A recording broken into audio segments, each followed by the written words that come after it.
Glaucoma అంటే old age problem అనే అనుకుంటున్నారా?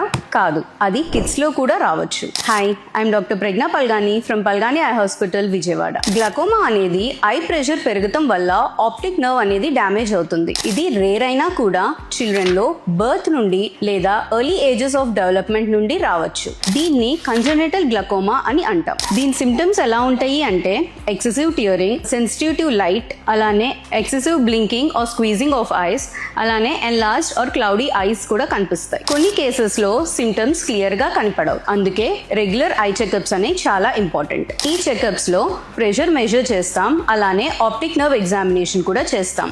ఇది ఒక క్విక్ అండ్ పెయిన్లెస్ ప్రొసీజర్. దీనికి ట్రీట్మెంట్ వచ్చి అవసరమైన వాళ్ళకి సర్జరీ అనేది ప్లాన్ చేస్తాం. దీని ద్వారా విజన్ అనేది ప్రొటెక్ట్ చేయొచ్చు. ఎర్లీగా డిటెక్ట్ చేస్తే ట్రీట్మెంట్ అనేది పాసిబుల్.